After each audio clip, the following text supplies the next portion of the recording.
We have ignition.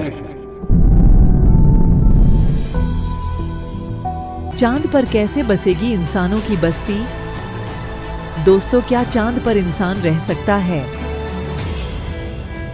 अगर चांद पर इंसान रहने लगे तो चांद का नजारा देखने में काफी दिलचस्प होगा। पृथ्वी से चांद की दूरी लगभग 3,84,000 किलोमीटर है। यह दूरी पृथ्वी के व्यास का 30 गुना है। चंद्रमा पर गुरुत्वाकर्षण पृथ्वी से 1/6 है। यह पृथ्वी की परिक्रमा 27 दिन 6 घंटे में पूरा करता है और अपने अक्ष के चारों ओर एक पूरा चक्कर भी 27.3 दिन में लगाता है। यही कारण है कि चंद्रमा का एक ही हिस्सा या फेस हमेशा पृथ्वी की ओर होता है। साफ साफ अपने अक्ष पर घूर्णन करती हुई नजर आएगी, लेकिन आसमान में उसकी स्थिति सदा स्थिर बनी रहेगी।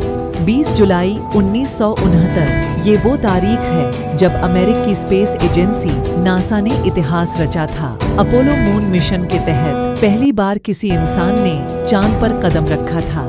नील आर्मस्ट्रॉन्ग वो पहले एस्ट्रोनॉट थे जिन्होंने चांद पर पहुंचने के साथ ही इतिहास में अपना नाम दर्ज करवा दिया। उनके बाद उनके साथी बज एल्ड्रिन चांद पर उतरे थे। इस स्पेस मिशन में तब $25 अरब यानी आज के मुताबिक करीब 2 लाख करोड़ रुपए खर्च हुए थे। अमेरिका में 29 जुलाई 1958 को नासा का गठन हुआ था और इसके 11 साल बाद ही स्पेस एजेंसी ने कीर्तिमान रच दिया। इसी के साथ रिपोर्ट बताती है कि अमेरिका में ऐसे 5% लोग हैं जो चांद पर लैंडिंग को झूठ मानते हैं। ऐसे लोगों की संख्या कम है। अगर कोई इंसान चांद पर जाता है तो चांद का एक दिन धरती के 28 दिन के बराबर होता है। चांद पर धरती के 14 दिन के बराबर रात और 14 दिन के बराबर दिन रहता है। धरती के प्राकृतिक उपग्रह चंद्रमा पर मानव बस्ती बसाने का विचार कई दशकों से चल रहा है। दुनिया के कई देशों चांद पर शोध कर रहे हैं। चंद्रयान 3 का रोवर प्रज्ञान चांद के दक्षिणी ध्रुव पर लगातार काम कर रहा है। चंद्रयान 3 इसी बीच अब रोवर प्रज्ञान को एक बड़ी कामयाबी हाथ लगी है। इसरो की तरफ से बताया गया है कि रोवर प्रज्ञान पर लगे पेलोड लाइब्स ने चांद के दक्षिणी ध्रुव पर सल्फर की मौजूदगी की पुष्टि की है।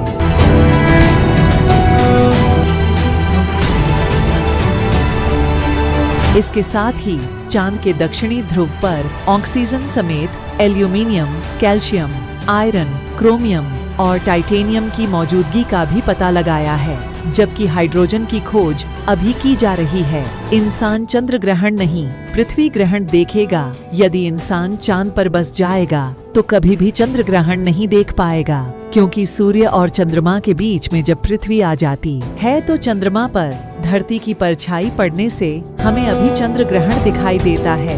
लेकिन यही स्थिति जब चांद पर बैठा व्यक्ति देखेगा तो उसे यह सूर्य ग्रहण दिखाई देगा। इसका मतलब यह है, धरती से जो चंद्र ग्रहण दिखाई देता है वहीं खगोलीय स्थिति चंद्रमा से सूर्य ग्रहण के रूप में दिखाई देगी।